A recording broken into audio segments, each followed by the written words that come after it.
तिचं नाव ममता. ममता एका तुरुंगामध्ये जेलर म्हणून काम करत होती. त्या तुरुंगामध्ये रोज रात्री गुन्हेगार स्त्रियांना अंधारातील खोलीमध्ये गाईचं देशी तूप रोज दिलं जात असे. हा विषय तिला खूप हताश करत होता. ती रोज ह्या गोष्टीचा अनुभव घेत होती. तिला यातून काहीतरी मार्ग काढायचा होता. पण नेमका काय? तिनं यासाठी काय प्रयत्न केले? ती त्यात यशस्वी झाली का? सर्व माहिती आपण सविस्तर पाहणार आहोत. एक रात्र ममतासाठी खूप भीतीदायक होती. त्या दिवशी ममताच्या घराचे दरवाजे खटाखट वाजू लागले. ती घाबरली, कारण त्या दिवशी घरातील सर्वजण बाहेर गेलेले होते. त्यामुळे घरी कुणीच नव्हतं. सर्वजण एका कामानिमित्त बाहेरगावी गेलेले होते. ममताचं मात्र एक महत्त्वाचं काम होतं, त्यामुळे ती जाऊ शकली नव्हती. ती घरामध्ये एकटीच होती. आईनं घरात असलेल्या कामवाल्या स्त्रीला ममतासोबत 3-4 दिवसांसाठी राहा असे सांगितले होते. पण त्या दिवशी नेमकं त्या कामवाल्या बाईच्या मुलीला बरं वाटत नसल्यामुळे तिला तिच्या घरी जावं लागलं. तसं तिला एकटं राहण्याचा अनुभव नव्हता, त्यामुळे ती थोडी घाबरली होती. तिनं सर्व दरवाजे खिडक्या बंद करून घेतल्या होत्या. तरीही तिला वाटणारी भीती मात्र कमी झाली नव्हती. खूप प्रयत्न करून देखील तिला झोप येत नव्हती. बऱ्याच वेळानंतर तिला झोप लागली. तितक्यात दरवाजावरती खटखट असा आवाज आला. त्या आवाजाने तिची झोप मोड झाली. तिने घाबरून दरवाजाच्या दिशेनं पाहिलं. घड्याळाकडेही पाहिलं. इतक्या रात्री कोण असेल हा विचार मनात येऊन ती घाबरली. पण दारावरती खटखट मात्र खूप जोरजोरात वाजत होती. नक्की कोण असावं हे पाहण्यासाठी ती दरवाजाजवळ आली. कृपा करून दरवाजा उघडा. मला मदतीची गरज आहे. मी खूप अडचणीमध्ये आहे. कृपा करून दरवाजा उघडा. मी जखमी आहे, असा बाहेरून आवाज येऊ लागला. त्यावेळी शहरांमध्ये परिस्थिती खूप खराब होती. अचानक कुठेही दंगे सुरू होत असत. त्यामुळे ममताला वाटलं कुणीतरी बाहेर असं आहे की ज्याला खरंच मदतीची गरज आहे. म्हणून तिने दरवाजा उघडण्याचा विचार केला. ती महिला म्हणाली, उघडा लवकर, माझा जीव धोक्यात आहे. त्या महिलेचा जीव धोक्यात होता. दरवाजा वाजवणारी एक महिला होती. त्यामुळे ममताला वाटलं खरंच या स्त्रीला मदत करायला हवी. त्यामुळे ममताने विचार केला, दरवाजा उघडला पाहिजे. का? काय माहिती मी कुणाच्या मदतीला येईल, असं ममताला वाटलं. ममताने दरवाजा उघडला तेव्हा बाहेर एक स्त्री उभी होती. त्या स्त्रीने ममताला बघताच ममताच्या घरामध्ये एकटक पाहू लागली. ती स्त्री जवळजवळ 32-33 वर्षांची होती. खूप सुंदर तरुणी अशी ती होती. तिच्याकडे बघून असं वाटत होतं की ती खूप वाईट परिस्थितीमधून सामना करून आलेली आहे. तिची परिस्थिती खूपच गंभीर होती. त्या स्त्रीची अशी अवस्था बघून देखील तिची सुंदरता कुठेही कमी झाली नव्हती. डोक्याच्या कपाळाच्या वरच्या बाजूला थोडं रक्त लागलं होतं. खूप वाईट अवस्थेत ती जखमी देखील झाली होती. नंतर ममताला सायरनचा आवाज आला. तिनं बघितलं, अचानक पोलिसांच्या गाडीचा सायरन वाजत आहे. तिने खूप आश्चर्यचकित होऊन बघितलं. ममताला वाटलं तिच्याकडून काहीतरी चुकीचे झाले आहे. तिने काहीतरी चुकीचे काम केले आहे. तिला वाटलं की ही सुंदर स्त्री गुन्हेगार असू शकते आणि हिला पकडण्यासाठी पोलीस तिच्या मागे लागले आहेत. त्यामुळे ती स्त्रीही म्हणू लागली, मला कुठेतरी लपवून ठेव. माझ्या मागे पोलीस लागले आहेत. कृपया माझी मदत कर. ममताला मात्र आता खूप पश्चाताप झाला. एका गुन्हेगाराला तिच्या घरामध्ये जागा दिली होती असा ममता वारंवार विचार करू लागली. तिला घरात घ्यायला नको होतं. मी उगाच हिला घरात घेतलं. एका गुन्हेगाराची मी मदत केली. जर पोलिसांना तसा काही संशय आला तर ते माझ्या घराचा दरवाजा उघडून येतील आणि ममताला वाटलं तिच्याबरोबर ममतालाही तुरुंगात घेऊन जातील. पोलिसांच्या गाडीचा आवाज, सायरनचा आवाज थोडा जास्त येऊ लागला. जसं की गाडी जवळ आली. ममताचं डोकं काम करणं बंद झालं होतं. तिला काय करावं ते सुचत नव्हतं. आता काय करायचं? ती तिच्याच घरामध्ये पळून जाऊन एका अडगळीच्या खोलीत जाऊन बसली. ती विचार करू लागली, आता पोलीस येतील आणि दरवाजा उघडतील आणि घराची तपासणी करतील. तेव्हा मी काय करू? तेव्हा ममताला ती स्त्री म्हणाली, मला कुठेतरी लपायला जागा दे, मी लपून बसते. तेव्हा ममताने घाबरत घाबरत त्या स्त्रीला पुन्हा प्रश्न केला, तू कोण आहेस आणि पोलीस तुझ्या पाठीमागे का लागली आहे? तेव्हा ती स्त्री म्हणाली, देवाची शपथ, मी काहीच खोटं बोलणार नाही. फक्त मला कुठेतरी लपवून ठेव. मी सगळं तुला खरं सांगेल. तुझ्या सगळ्या प्रश्नांची उत्तरं देईल आणि मी तुला कोणत्याही प्रकारचं नुकसान पोचवणार नाही. मी इथं फक्त माझ्या जीवाची रक्षा करण्यासाठी आली आहे. तेव्हा बाहेरून पोलिसांनी स्पीकरवरती त्या स्त्रीचा शोध घेण्यासाठी आवाज द्यायला सुरुवात केली. एक खतरनाक महिला कैदी तुरुंगातून फरार झालेली आहे. तिला कुणीही आपल्या घरामध्ये जागा देऊ नका. जर कोणी तिला घरात जागा दिली तर पोलीस थोड्या वेळात तुमच्या घराची तपासणी करण्यासाठी येत आहेत. लवकरात लवकर तिला बाहेर घेऊन आमच्या ताब्यात द्या. हा आवाज ऐकून दोघीही घाबरल्या. ममता तर खूप जास्त घाबरली. नंतर ती स्त्री मग तिला म्हणू लागली, लवकरात लवकर मला कुठेतरी लपवून ठेव, नाहीतर माझ्यासोबत तू देखील संकटात येशील. तिचं हे बोलणं ऐकून ममताने तिला लपण्यासाठी जागा दाखवली. एक पाण्याची टाकी. त्या टाकीमध्ये तिने तिला लपण्यास सांगितलं. पाण्याच्या टाकीमध्ये पाणी होतं आणि ते खूप थंड होतं. पण तरीही ममताने तिला त्या थंड पाण्यामध्ये उडी मारायला सांगितली आणि त्याच पाण्यामध्ये लपून बसायला सांगितलं. कारण ममता देखील खूप घाबरली होती. तिचं डोकं काम करणं आता बंद झालं होतं. एवढ्या थंड पाण्यामध्ये लपण्यासाठी ती तिला सांगत होती. ममताला वाटलं, ही स्त्री एवढ्या थंड पाण्यामध्ये बसणार नाही, झाकण लावून तर मुळीच बसणार नाही. ममता विचार करू लागली, ही स्त्री म्हणेल एवढ्या थंड पाण्यामध्ये बसण्यापेक्षा मी पोलिसांच्या ताब्यात जाते. परंतु काही वेळातच त्या स्त्रीनं काहीही विचार न करता त्या टाकीमध्ये थंड पाण्यामध्ये उडी मारली आणि आतून झाकण देखील लावून घेतलं. थोड्याच मिनिटांनी ममताच्या दारावरती पुन्हा खटखट असा आवाज आला, दरवाजा उघडा, दरवाजा उघडा. तेव्हा ममताच्या समोर एक महिला पोलीस आणि खूप सारे पुरुष पोलीस होते. ममताने दरवाजा उघडला. सर्वजण आतमध्ये येऊ लागले. ममता खूप घाबरून गेली होती. परंतु हे लोक आत्ता ममताच्या घराची तपासणी करणार होते आणि तेव्हा ममताला एक महिला पोलीस अधिकारी म्हणाली, तू कोणत्या मुलीला इथे येताना पाहिलं आहेस का? त्या मुलीला तू तुझ्या घरात जागा दिली आहेस का? तेव्हा ममता म्हणाली, मी झोपेतून आत्ताच उठली आहे. मला काहीच माहीत नाही. तुम्ही कोणाबद्दल विचारत आहात? तुम्ही कुणाचा तपास करत आहात? तुम्ही कुणाचा शोध घेत आहात? मला काहीच माहिती नाही. पोलिसांनी तरीही सगळीकडे शोधाशोध सुरू केली. नंतर पोलीस टेरेसवरती गेले. आता मात्र ममताला भीती वाटू लागली. पाण्याच्या टाकीमध्ये ती स्त्री आहे, त्यामुळे पोलीस देखील छतावर पाण्याच्या टाकीकडेच गेले आहे. त्यामुळे ममता खूप घाबरली होती. ममता विचार करू लागली की पोलिसांना माहीत तर झालं नाही ना, ही पाण्याच्या टाकीमध्ये ती स्त्री आहे. ममता खूप विचार करू लागली आणि घाबरून देखील गेली होती.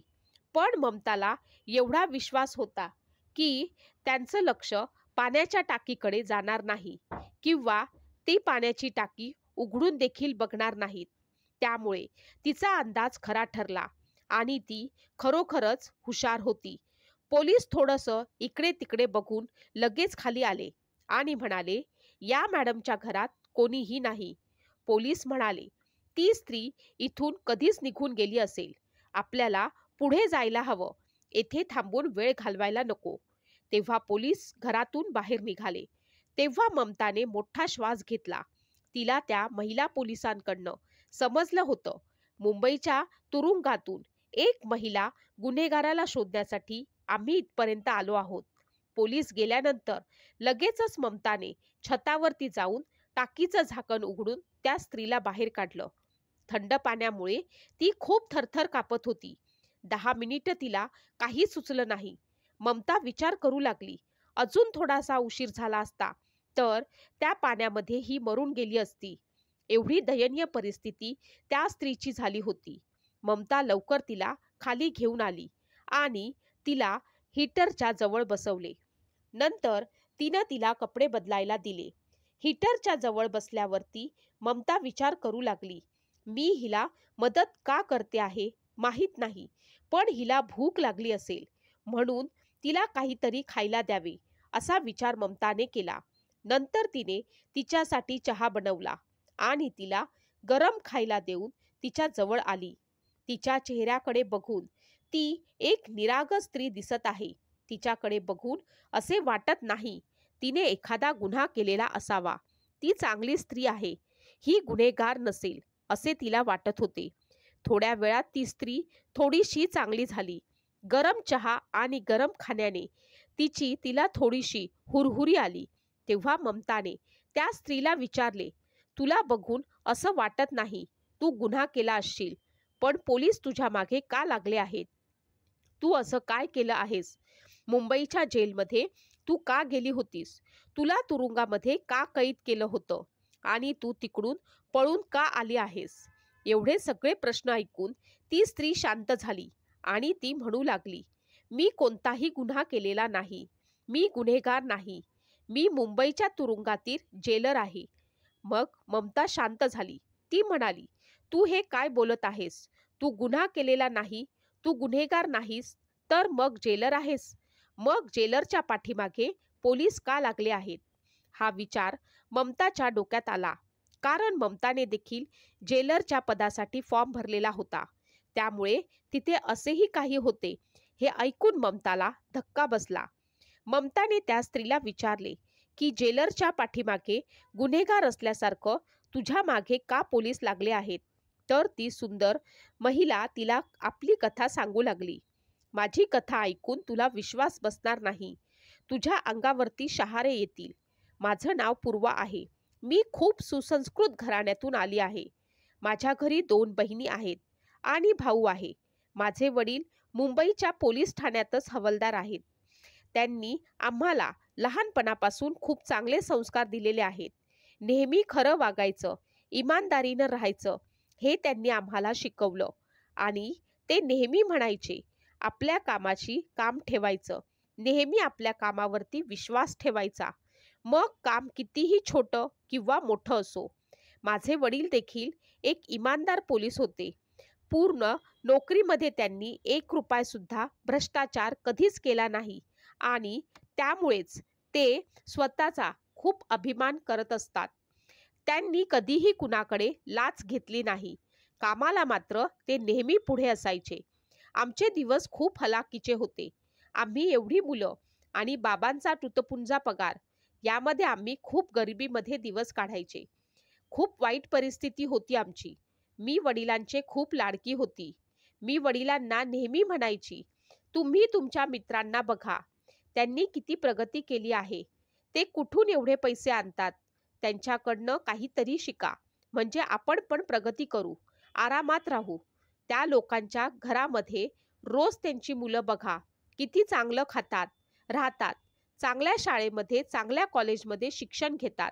आणि आम्ही मात्र सरकारी शाळेमध्ये जातो, फाटके कपडे घालतो आणि ते लोक मात्र रोज नवनवीन कपडे घालतात, नवनवीन पदार्थ खातात. आपल्याला मात्र रोज तीच चपाती खावी लागते. दिवाळी आली तरी आपल्याकडे चांगले कपडे नसतात आणि चांगले अन्नही मिळत नाही. स्वादिष्ट पंचपक्वान्न लांबच राहिले. त्यानंतर मी एका नोकरीसाठी अप्लाय केलं आणि मला नोकरी मिळाली. मला पगार जास्त नव्हता. त्या छोट्याशा कंपनीत काम खूप असायचं. नंतर मी ती नोकरी सोडली. सरकारी शाळा होती, त्या शाळेमध्ये मला पुन्हा नोकरी मिळाली. माझे वडील हवालदार असल्यामुळे ते नेहमी विचार करायचे, मी मुंबईच्या तुरुंगामध्ये जेलर बनावं. ते मला नेहमी म्हणायचे, तू परीक्षा दे, चांगले मार्क मिळव, सगळी परीक्षा पास झाल्यावर तू जेलर होशील. त्याच्यासाठी खूप मेहनत करावी लागेल, कष्ट घ्यावे लागतील. पण जेलरची नोकरी काही सोपी नाही. पण मी माझ्या वडिलांना सांगत असे, तुम्ही कोणत्या जगात राहता? एखाद्याला पैसे दिले तर आपलं काम लगेचच होतं. त्यासाठी तुम्ही तर पोलीसच आहात. जर तुम्ही माझं नाव जेलरसाठी दिलं तर मला तिथे नोकरी लागू शकते. तुम्ही माझं नाव सुचवून बघा. तेव्हा माझ्या बाबांना खूप राग यायचा. ते म्हणायचे, संपूर्ण आयुष्यामध्ये मी असं काम कधीच केलेलं नाही आणि इथून पुढे देखील असं काही काम करणार नाही. मी माझं काम इमानदारीने करतो. माझी लहान बहीण शाळेत जात होती. माझे वडील रिटायर होणार होते आणि त्यामुळे आमच्याकडे आता राहायला जागा देखील नव्हती. त्यामुळे मी मुंबईच्या तुरुंगात जेलर बनायचं असं ठरवलं आणि खूप अभ्यास करायला सुरुवात केली. सगळं काही व्यवस्थित पार पडलं. मी परीक्षा दिली. आता आम्ही विचार करू लागलो. घरची सगळी जबाबदारी मोठी असल्यामुळे माझ्यावर आहे. मला सगळं बघायचं आहे. नेहमी तोच विचार माझ्या डोक्यातून चालत असे. मी खूप अभ्यास केला होता. मग एक दिवस मुंबईला परीक्षा होती. तेव्हा त्या परीक्षेमध्ये माझं सिलेक्शन झालं. जीवनातील सगळ्यात मोठा दिवस, माझं स्वप्न पूर्ण झालं. मला खूप आनंद झाला. मग वडिलांनाही खूप आनंद झाला. माझ्या वडिलांनी सांगितलं, जेलरचं काम सोपं नाही. त्यावेळी तुला खूप मोठ्या मोठ्या संकटांना सामना करावा लागेल. मी माझी ड्युटी जशी आयुष्यभर निभावली तशी तुला तुझी ड्युटी प्रामाणिकपणे करावी लागेल. मुंबईचा तुरुंग हे खूप भयानक तुरुंग आहे. तिथे गुन्हेगार महिला खूप खतरनाक असतात. मी त्यांना सांगितले, ठीक आहे. नंतर मी नोकरीला रुजू झाली. सुरुवातीला माझे काही दिवस खूप चांगले गेले. मला असे वाटत होते की सर्व काही माझ्या म्हणण्यानुसार चालतं. इथे सर्वजण आपलं ऐकतात. मी रोज माझं काम व्यवस्थितपणे करत असे. पण हे खरं आहे की मुंबईचा तुरुंग हे खूप खतरनाक आहे. तिथल्या गुन्हेगार महिला देखील खूप भयानक असतात. त्यांना त्यांच्या गुन्ह्यानुसार शिक्षा दिली जाते. रोज सकाळी 6 वाजता तुरुंगाचा दरवाजा उघडतो. नंतर त्या महिलांना न्याहारी दिली जाते. नंतर त्या महिलांसाठी कामाचं नियोजन केलं जातं. दळण दळावं लागतं. शिलाई करावी लागते.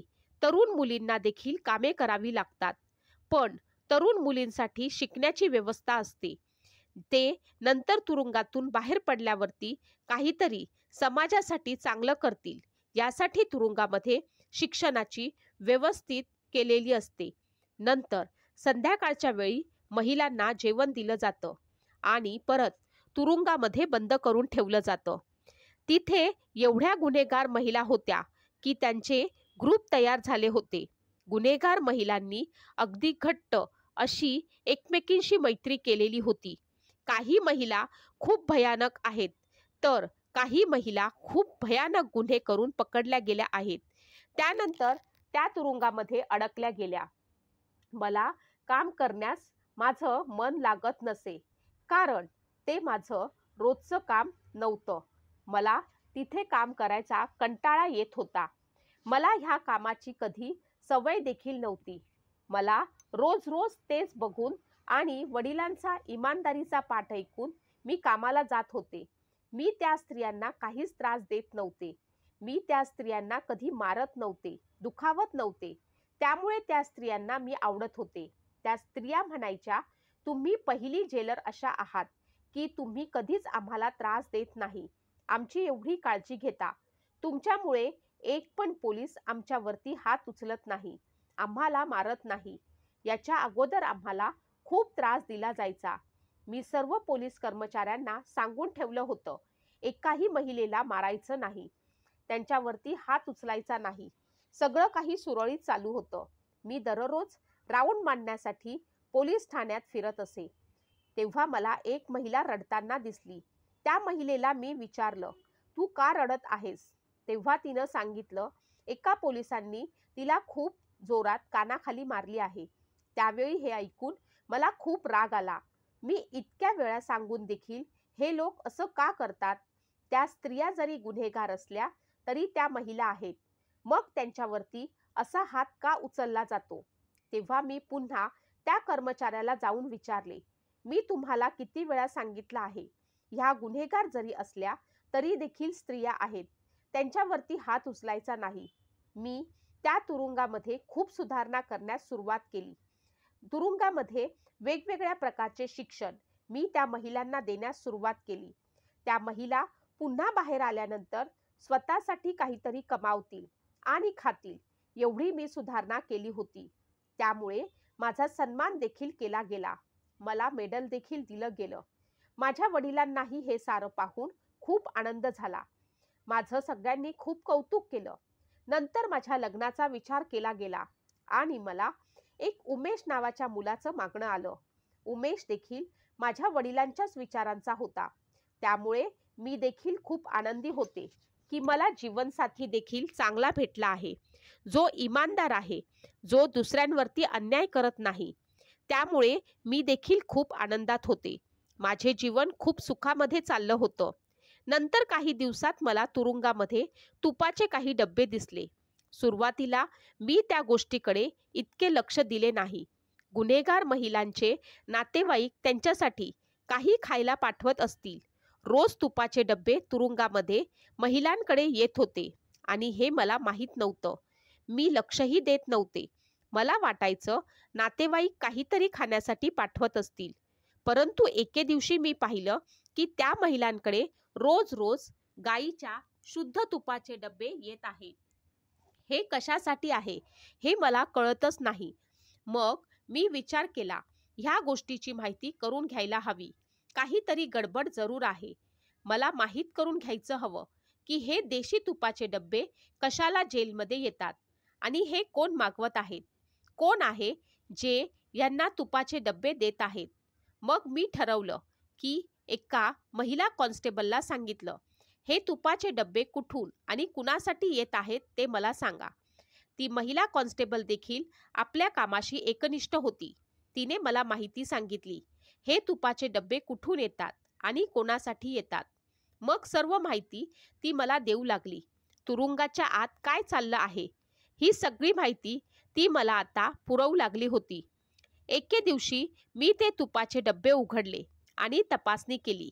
तेव्हा मला कळलं की हे खरं शुद्ध तूप आहे आणि हे तूप कशासाठी येत आहे हे आपल्याला माहीत करून घ्यायला हवं. आणि या तुपाचा वापर कोण करतं, कोण खातं हे सुद्धा मला जाणून घ्यायचं होतं. मी याचा सगळा रिपोर्ट बनवणार आहे असं मी सांगितलं. कारण दिवसा मी ड्युटीवर असायचे, रात्रीच्या वेळी दुसरे लोक ड्युटीवर असायचे. दिवसा असं काही करणं कुणाची हिंमत नव्हती, कारण मी सगळ्या गोष्टींवरती लक्ष ठेवत असे. मला रात्री काय होतं ते माहीत नव्हतं. त्यामुळे रात्री काय होतं ते बघावं, ते तूप कोणासाठी येतं हे बघावं असं मी ठरवलं. त्यामुळे एकदा रात्री कामावरती यावं असं माझं ठरलं. त्या अगोदर मी एका कॉन्स्टेबलला त्याबद्दल माहिती काढायला सांगितली होती. त्याप्रमाणे तिने सर्व माहिती काढून मला सांगितली. रात्री एका अंधाऱ्या खोलीमध्ये काही खास महिला आहेत, त्यांच्यासाठी हे तुपाचे डब्बे मिळतात. रात्रीच्या जेलर पूर्ण स्टाफला ही माहिती आहे की रात्री तुपाचे डब्बे या कार्यालयामध्ये येतात आणि कार्यालयामधील अजून 2 लोक देखील त्यामध्ये सामील आहेत. त्यावरती ममताने मध्येच विचारले, गाईचे देशी तूप त्या महिला गुन्हेगारांना का दिले जाते? पूर्वा तिला म्हणाली, तेच मी तुला सांगत आहे. ज्या स्त्रिया रात्रीचे हे तूप खात होत्या त्या अगोदर फारच अशक्त होत्या, पण आता हे तूप खाल्ल्यामुळे त्यांची तब्येत चांगली झाली आहे. त्या कॉन्स्टेबल महिलेला मी माहिती काढायला सांगितली होती. तिने मला हेही सांगितलं की ही सर्व तुपाची कमाल आहे. मला आता कळलं होतं की यावर काहीतरी करावं लागणार आहे. लवकरात लवकर काहीतरी निर्णय घ्यावा लागेल. मग एका रात्री मी ठरवलं, आपण रात्रीच्या शिफ्टला यायचं. मग त्या दिवशी मी रात्रीच्या शिफ्टला येणार. हे ऐकून सर्व स्टाफ आश्चर्यचकित झाला. त्यांना असे वाटले की त्यांच्यावरती खूप मोठा संकटाचा डोंगर आदळला आहे. त्याप्रमाणे मी दुपारी झोप पूर्ण केली आणि रात्रभर जागं राहिलं पाहिजे यासाठी स्वतःला तयार केलं. रात्री 9 वाजता मी माझ्या ड्युटीवरती गेले. तेव्हा मी पाहिलं की एक महिला कॉन्स्टेबल ते तुपाचे डब्बे घेऊन कुठेतरी चालली आहे. मग मी विचार केला, तिच्या मागे जाते. मी सुद्धा हळूहळू तिच्या मागे जाऊ लागली. तिने मला धक्का दिला. ती एका अंधाऱ्या खोलीमध्ये गेली. तिने तिथल्या महिलांना देशी तूप दिलं. तेव्हा आम्ही विचार केला, रात्रीच्या 9-10च्या सुमारास ही ह्या महिलांना तूप का देत आहे, याची काय गरज आहे? एक महिला कॉन्स्टेबल या गुन्हेगार महिलांची मदत करते हे पाहून मी सुद्धा आश्चर्यचकित झाले. पण या गोष्टीमध्ये बरेच जण सामील होते. मी एकटे यावरती काही बोलायला गेले तर काही होणार नाही हे माझ्या लक्षात आलं होतं. म्हणून मी फक्त ती गोष्ट पाहिली आणि आपण ह्याचा वेळेवरती खुलासा करावा, पूर्ण पुराव्यानिशी, यासाठी मी स्वतःला तयार करायला सुरुवात केली. साधारण रात्रीच्या 11:30-12 वाजता मी माझं डोकं खुर्चीवरती ठेवलं आणि झोपण्याचं नाटक केलं. कारण बाकीच्यांना वाटेल मी झोपली आहे आणि थोडा वेळ झोपण्याचं नाटक केलं. त्यानंतर लेडीज कॉन्स्टेबल माझ्या जवळून गेली. मला झोपलेलं आहे बघून ती खोली बाहेर गेली आणि कुणाला तरी सांगू लागली, मला वाटतं मॅडमला कोणीतरी झोपेची गोळी दिली आहे, त्यामुळे मॅडम झोपली आहे. आणि तिने सांगितले की त्या गोळीचा असर खूपच लवकर दिसला आहे. मग तिने सांगितलं की लवकरात लवकर महिलांना सांगा की तुम्ही तुमचं काम आवरून घ्या, मॅडम झोपले आहेत. तोपर्यंत मी झोपायचं नाटक करत होते. मीही ते सारं काही ऐकून आश्चर्यचकित झाले. तुरुंगामध्ये नेमकं काय चाललं आहे मला आजपर्यंत याची माहितीच नव्हती.